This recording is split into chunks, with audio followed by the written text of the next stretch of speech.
42-year-old struggling Chinese man experienced a vision where Jesus declared him his younger sibling. If a mentally unstable individual doesn't appear deranged, how many wise individuals can they drive to madness? There was a period when 7 million individuals venerated him. 7 foreign powers encircled Beijing with their naval fleets, forcing the emperor to flee. Europeans pillaged and demolished Yuan, a repository of 7,000 years of Chinese heritage. Why did this happen? A patriotic Chinese citizen offered to purchase a rat and a rabbit for $40 million, but later flatly refused the deal. Why? Modern China painstakingly reconstructed everything, yet a section of the palace was deliberately left in ruins. European forces obtained official authorization, at gunpoint, to sell opium from China to China. The past century represents a dark period for the Chinese, which they now refer to as the century of humiliation. How did China emerge from this deep abyss of shame? Does it offer any lessons for us? This is the narrative we intend to share with you. Hello everyone, I am Shan. A 23-year-old Chinese man, Hong Xiuquan, participated 3 times in the civil service examinations and failed each attempt. He took the exam a 4th time in 1837. But on this occasion, something was different. He failed again and, tragically, became mentally unwell. Hong Xiuquan suffered a severe nervous breakdown, and his mind was thrown into complete disarray. A significant portion of the Chinese civil service system was rooted in Confucianism, Taoism, and Buddhist philosophies. It also encompassed subjects like governance, policies, and the art of calligraphy. Xiuquan retained a strong memory of all these teachings. However, a novel philosophy also intertwined itself with his existing beliefs. A large part of his life had been spent in Guangdong, situated near the Chinese capital of Canton, and this was the region where English ships docked with their cargo of opium and their missionaries. Western nations were concurrently introducing Christian concepts to China. Consequently, Hong Xiuquan had heard a great deal about Christianity from European Protestant pastors in Guangdong. He had also perused a concise book, written in the local Mandarin dialect by a Chinese priest who had converted to Christianity. The book explored Christian theology and philosophical ideas from a Protestant viewpoint. For these reasons, Hong Xiuquan possessed only a rudimentary understanding of Christianity. Then, his nervous breakdown resulted in a complex blend of Christianity, Confucianism, Chinese customs, governance principles, and the crushing weight of his personal failure, leading him to experience bizarre dreams. These occurrences manifested both day and night. When he suffered a psychotic episode, he would perceive an elderly woman instructing him that he had been divinely chosen to lead the populace. At times, even during daylight hours, he would become lost in these dreams, seeing an older man commanding him to liberate his homeland from Satan, a malevolent entity. Bear in mind, Hong, who was experiencing these troubled thoughts, also endured countless other hardships. He was born into an extremely impoverished family, and for him, the sole escape from this destitution was to pass the civil service examination to transform his life by joining the government. This path could open the doors to power, honor, and prosperity for his family in China. But as he repeatedly failed in his endeavors, he began to view the emperor, the Qing dynasty, and the entire Chinese system as his adversaries. Keeping this context in mind, you can imagine how he might have interpreted his dreams. He construed that the elder figure he saw in his dream was Jesus, offering guidance as an older brother. From this point onward, he began to refer to himself and consider himself the younger brother of Jesus. Then, because his own personal suffering was linked to the Qing dynasty, he concluded that the demons his elder brother sought to rescue China from were the Qing emperor and his loyal courtiers, even though in reality, China was being exploited by the British, French, Americans, and Germans at that time. But Hong Xiuquan regarded the demons as his own countrymen. Though matters did not conclude there, this deluded individual managed to sway the world. Recall, if a charismatic individual does not appear insane, many wise people can be drawn into their sway. So, Hong Xiuquan convinced himself, through the visions he experienced during his psychic episodes, that he was indeed the younger brother of Jesus Christ. In 1843, he publicly declared this conviction. He began instructing people to follow him, asserting that Jesus Christ directly guided him, and, he claimed, Jesus revealed to him the distinction between truth and falsehood. You understand my meaning? He was not, in fact, a genuine Bible scholar. So, he blended Chinese traditions with Christianity for the benefit of his Chinese adherents. Then, incorporating his personal experiences and perspectives, he established a new Sino-Christian Church. He also commenced preaching its doctrines. He was, in essence, orchestrating a rebellion against the emperor, greatly aided by China's internal instability. That is to say, at the time Hong was leading this movement, the situation in China had deteriorated significantly due to insufficient rainfall, and escalating agricultural taxes. Minor uprisings erupted in numerous provinces, lacking any central command. The Chinese populace had also grown weary of the emperor's 200-year reign. Discontented individuals, in large numbers, embraced Hong Xiuquan's new Sino-Christian faith. He received a particularly warm reception in the neighboring province of Guangxi. Here, he promptly organized an armed group of fighters and began plundering the affluent. He termed this equal distribution, and after these raids, he considered it his duty to distribute the wealth among his impoverished comrades, the unsuccessful, the poor, the downtrodden, opium addicts, the ambitious, and the rejected. With all their hardships, succumbed to his appealing promises. His soldiers assassinated large landowners, ransacked their storehouses, and incinerated official records. All of this brought immediate wealth to his deprived followers. Thus, unemployed Chinese youth perceived this as a revolution. In merely 5 years, these insurgencies spread across an area of 6 million square kilometers. This encompasses a territory so vast that 2 modern-day Englands could fit within it, and it surpasses the geographical size of present-day France or Spain. At the height of this movement, its adherents numbered approximately 70 million. The military force of this insurgent group alone comprised over 1.2 million combatants. With such a vast following and immense power, he then proceeded to the next stage. In 1851, Hong Xiuquan proclaimed himself the Heavenly Emperor. He designated Nanjing, located 1,000 kilometers away in central China, as his capital, and named his dominion the Heavenly Kingdom of Taiping. Taiping translates to eternal peace in the local dialect. This uprising is also known by the same name, the Taiping Rebellion. A primary reason for his triumph was that Hong Xiuquan abolished private land ownership across significant portions of his controlled territory. That is, long before Mao's revolution, the Chinese had witnessed firsthand how the land of wealthy landowners could be seized and distributed among the poor. Then, for the first time in his empire, Hong began to grant equal rights to men and women. He had enlisted more than 1,000 women into his army. He implemented numerous other policies that augmented his authority and, in contrast, diminished the power of the Chinese emperor. The Qing army launched military operations to suppress the Taiping Rebellion on several occasions, but each time they were vanquished. In fact, the tide had now begun to turn in the rebels' favor. The insurgents had initiated offensives to seize the capital, Beijing. Even in 1854, the Taiping rebel army had advanced to the Battle of Tianjin, nearly 100 miles from Beijing. This implied that instead of ending the Taiping Rebellion, the very existence of the Qing dynasty had become precariously unstable. You learned in the previous segment that the Chinese government was also severely impacted by the Western powers. You saw how they vanquished the Qing army in the Opium Wars and gained control over their ports and exports. Under duress, the Chinese emperor had also signed peace treaties with Western powers that were entirely detrimental to Chinese interests. Despite the Chinese emperor submitting to the Western powers, Western military forces were unwilling to assist the emperor. In crushing the Taiping Rebellion, one contributing factor was the presence of a Christian element within the so-called Heavenly Kingdom of Taiping.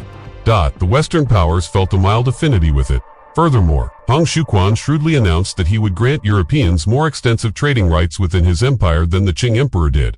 Considering all these circumstances, it is easy to comprehend that the emperor was being severely pressured from both sides. By the Chinese government was so beleaguered that Beijing was facing the Taiping rebel army on one flank, and British, American, German, French, and Chinese forces on the other.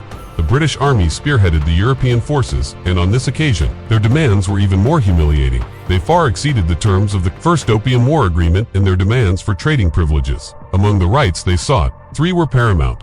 Firstly, official authorization to export opium to China. Secondly, permission for Christian preachers to construct churches and religious buildings in China. And thirdly, wherever the commercial vessels of the Western powers were anchored in Beijing, their warships should also be permitted entry. The United Western Powers encircled Beijing in 1869 with these shared conditions. Their ultimatum was, accede to our demands, or we will dismantle Beijing brick by brick. The Anglo-French forces aggressively lead this campaign against the weakened Qing army. This situation compelled Emperor Shanfeng to flee Beijing to Qingdao for safety. Meanwhile, his son, Prince Gong, remained in Beijing for negotiations with the British. The British and French forces dispatched a delegation comprising some of their diplomats, businessmen, military commanders, and a journalist to negotiate. The journalist dispatched was Thomas William Bowlby from the right-leaning British newspaper The Times. This delegation of foreigners visited Beijing on several occasions, but its members adamantly refused to adhere to the imperial court's customs. They were neither inclined to kowtow in court, nor did they show any regard for the centuries-old etiquette observed in the royal court. Moreover, these individuals roamed the city like covert agents. Recall that at that time, a significant rebellion against the Qing emperor was raging in central China. Thus, the Chinese authorities viewed every action of the Western delegation members with suspicion. They suspected the Europeans of deception or clandestine assistance to the rebels. That under the guise of dialogue, they would come here to spy for the Taiping rebels. This assessment was not entirely mistaken, as the Chinese also made an error. Chinese guards at one point apprehended some soldiers from the Anglo-French delegation on suspicion of espionage. To extract alleged secrets from them, they were subjected to the same forms of torture inflicted upon enemy spies in China. But here lay a minor complication. Not all those apprehended were soldiers. Among them was Thomas William of the Times. The 42-year-old journalist could not endure the interrogation and perished shortly thereafter.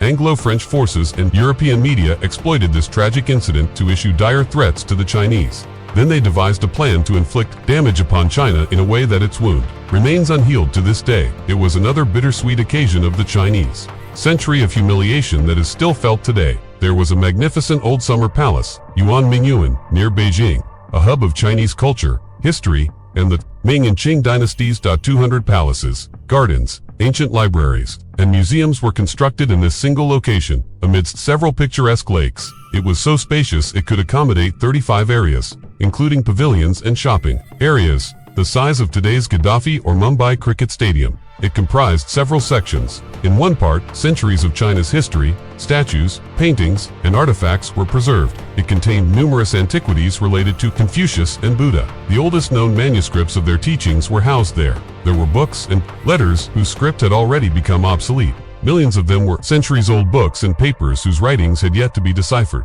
There was also a distinct garden featuring rare species of trees and plants from remote regions of China. And across the globe, a garden where a specific environment was meticulously crafted for each rare tree and plant. And to maintain this unique environment, specialized personnel were recruited from all corners of the world. There were both natural and artificial waterfalls, including a special Chinese limestone, which resembles a sponge arranged in various natural formations. Some other palaces were entirely constructed from wood, with intricate designs and calligraphy adorning every inch. Even the ceilings were elaborately adorned, and some rooms were so exquisite that observers found it impossible to avert their gaze. The oldest Buddha statues were also housed here. Musical instruments, crafted from precious stones, were present. The jade flute was the most renowned item among them. There was also a Western mansion, an exemplary model of Roman and Greek architecture. It featured towering marble pillars and structures in the Greek style. Within this Western mansion, all the gifts and antiquities brought by European representatives to the Chinese emperor were displayed. Amidst all this, there was one more truly extraordinary feature. It was a central park boasting an enormous fountain, which was, in fact, an ancient water clock. Surrounding it were large bronze statues of the 12 animals, corresponding to the Chinese zodiac signs. Their lower bodies were human, and their heads were animal. Every 2 hours, a jet of water would emerge from the animal's mouth and cascade into the basin. Thus, the time could be ascertained at any moment throughout the 24 hours of a day. For ages, this ship-sized water clock captivated onlookers. Firstly, because it precisely indicated the time. Each sculpture was a masterpiece of Chinese and Western art in its own right. This was China's pride. Yuanmingyuan, the Old Summer Palace. The British High Commissioner to China, James Bruce, the 8th Earl of Elgin, commanded that the Yuan be first ransacked and then detonated. The Anglo-French army, with 40 warships, 143 transport ships, and 18,000 troops, assaulted Beijing. These forces advanced directly to Yuanmingyuan and plundered it for 3 days. 18,000 English and French soldiers stole valuable artifacts from the Yuanmingyuan and loaded them onto merchant vessels. They pillaged whatever they could, and thereafter, they destroyed the buildings of Yuanmingyuan with gunpowder. Gunpowder and cannons dismantled the palaces and rare limestone artifacts that had taken ages to construct. If they could have even pilfered the walls, palaces, and rocks of they would undoubtedly have transported them to England on ships. But clearly, taking the palace itself was not enough for them. The British Commissioner, James Bruce Elgin, who perpetrated this monumental theft in history, had a father, Thomas Bruce, 7th Earl of Elgin, who had committed a similar act of theft from the Ottoman Empire some years prior. He even stole marble from the Parthenon, the iconic structure in Athens you've likely seen. Approximately 100 valuable sculptures and pieces were fraudulently removed and taken to Britain to establish a private museum. At the time, Thomas Elgin served as the British ambassador to the Ottoman Empire. Remember, in 1801, Athens was part of the Ottoman Empire. Well, you must commend James Bruce for upholding the traditions of the Elgin family. Indeed, by committing the largest theft in history, he also left a challenging and significant legacy for future generations. This catastrophe and the Anglo-French assaults on Beijing once again compelled the Chinese emperor to capitulate. This was the Second Opium War, which China again lost. China had to endure a heavy cost for this defeat. Many ports and islands were ceded to the Europeans, and they were granted permission to establish large headquarters in important cities, including Beijing. And above all, the British now possessed royal authorization to sell opium within China. The century of humiliation was in full swing in China. Incidentally, I should mention that today, China has meticulously reconstructed the Yuan Ming Old Summer Palace. However, a portion of its destruction has been preserved as a monument to perpetuate the memory of the European nation's barbarity, and to ensure future generations do not forget the lesson of the century of humiliation. The section they have left in ruins is the Western Garden, which was designed in the European style to accommodate Europeans. The old summer palace Yuan Mingyuan has been restored to its former splendor. Copies of stolen artifacts have also been created. The historic 12-statue water clock, all of which were taken by the Europeans. I've seen 7 of its components recovered. These include the bull, tiger, monkey, pig, horse, rat, and rabbit, which have been returned to China in nearly their original condition. Most of them have been acquired by wealthy Chinese individuals and repatriated to their country. Some families and auction houses that held their custody have returned them to China, acknowledging its growing power and influence. An intriguing incident occurred in 2009 when 2 statues, a mouse and a rabbit, stolen from Yuan Mingyuan, were put up for auction in Paris. When a Chinese businessman, Tsai Ming-Chao, viewed the bidding for Chinese antiques as a degradation of his nation, he attended the auction and submitted a bid of $40 million, surpassing the previous bid of $17 million. The $40 million auction was finalized, but when it was time to transfer the funds, Tsai Ming-Chao began to publicly denounce the auction house in the media. He questioned the auction house's integrity, asking what kind of auction house sells stolen goods. He declared, "I have saved the wealth of my country. This was my patriotism." This matter received such extensive coverage in international media that the auction house was unable to pursue legal action against the Chinese businessman. Consequently, the auction house sent both statues to China without charge, as gestures of goodwill. These are 2 of the 7 statues that have been returned to China. Thus far, the whereabouts of the remaining 5, however, remain unknown. Among these missing statues are a dragon, a dog, a goat, a sheep, and a rooster. These are missing, but China has also created replicas of them. The purpose of this historical account is to emphasize the era when China was being exploited by external forces and the Taiping rebellion internally weakened it. The Chinese Empire, established for millennia, was trembling, shaking, and on the verge of collapse. In such a desperate situation, the royal court took an undesirable but necessary step when a humiliating agreement was reached with the Europeans. The Chinese imperial court sought British assistance against the Taiping rebellion. Interestingly, a rift had also emerged within Hong Xiuquan's heavenly kingdom by that time. How did this happen? It so happened that some of Hong's military commanders and influential leaders, observing the immense success of the Jesus younger brother concept, also began to bestow upon themselves sacred titles. Some became favored by God, others close friends of Jesus Christ, and some proclaimed themselves the best companions of Jesus. When Hong gained so much power and renown by identifying himself as the younger brother of Jesus Christ, why would others be prevented from trying this simple formula? Because of this, Hong's authority in some areas was somewhat diminished. But even so, his forces were considerably more powerful, organized, and loyal than the others. Millions of followers and devotees were still prepared to die at his command. In the interim, sensing his weakening grip, he issued an edict that even turned the British against him. There was a moral consensus in China that opium use was wrong. Hong could not defy this moral value. When the Qing emperor officially permitted the British to sell opium in China after his defeat in the Opium War, Hong Xiuquan declared the emperor weak. "Look how powerful I am," he asserted. "I will see who dares to sell opium in my territory." Now, this was directly contrary to British business interests. Simultaneously, the British also realized that the Qing emperor and the court had now become their pawns. They reasoned that they could now manipulate the emperor to their will, so their interests lay in preserving the Qing dynasty rather than ending it. Therefore, they decided to assist the Qing emperor in quashing the Taiping rebellion. They commenced providing arms, training, and logistical support to the Chinese forces. In areas where the British maintained a trade network, including the sale of opium, they also began dispatching covert communications. But in reality, more than the British, a wealthy Chinese man, Zhang Gofan, played a truly pivotal role in suppressing the Taiping rebellion. Zhang Gofan was already highly respected in China and was known as China's philosopher general. He utilized his personal wealth to establish a private Chinese Shang army. With soldiers primarily from his home province of Hunan Dot, it was a highly organized and loyal army, capable of fighting more effectively than the emperor's forces. The Shang army also enlisted the assistance of the British commander of Shanghai, Charles Gordon, in certain locations. But the decisive battle in Nanjing against the courageous army of Hong, the self-proclaimed younger brother of Jesus, was fought by the same Chinese Shang army under the leadership of Zhang Guofan. At that juncture, the British were not allied with them. It was during the final days of the battle that the Taiping army excavated long tunnels deep beneath the city of Nanjing. This is where they would conceal themselves, emerge from here, and then attack. The Shang army discovered the other end of these tunnels, filled them with gunpowder, and awaited an opportune moment. When thousands of Hong's warriors entered the tunnel to hide, the Shang army detonated the tunnel. Then the Shang army also cast incendiary chemicals, where the tunnel opened towards the city. Thousands of Hong's people were incinerated and buried under the debris. It was June 1864, and the Taiping forces were losing the Battle of Nanjing at the hands of a philosophical general. Defeat was imminent. From an elevated position, the spiritual leader Hong was also observing the scene of capitulation. The Shang forces were about to apprehend the 52-year-old leader when he withdrew poison from his sleeve and ingested it. The self-proclaimed brother of Jesus, who had been deprived of food and water for days, succumbed in a matter of moments. He died instantly. But his few hundred followers did not surrender. They appointed Hong's 15-year-old son as their leader and continued the resistance.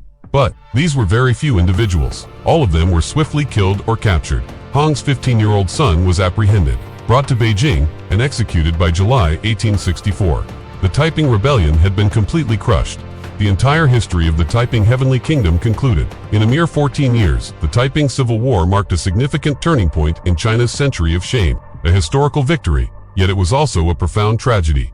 This is because, during this civil war, the blood of 30 million Chinese had been spilled by Chinese hands. Such a vast number of fatalities in such a short span was a staggering event. Then, the grandest symbol of Chinese magnificence, the old summer palace, Yuan Mingyuan, was also obliterated by foreign forces and their arrogance.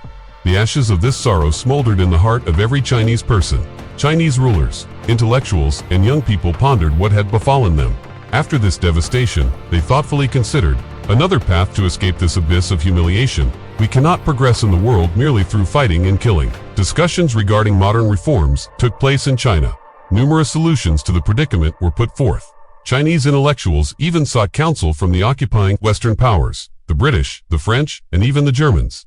A major undertaking was initiated by the Chinese court. The young Prince Gong, who had unsuccessfully engaged in discussions with the British, spearheaded the reform efforts.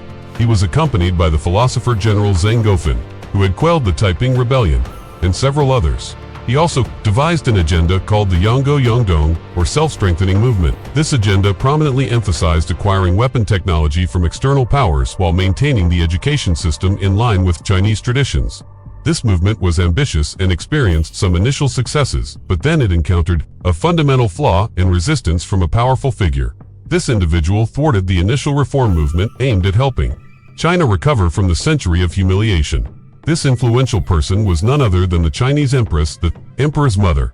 But why was this the case? After all, was she not faced with the challenge of saving China? Then why did she begin spending millions of pounds on highly unproductive projects during these reforms? Why did she further debilitate an already crippled economy?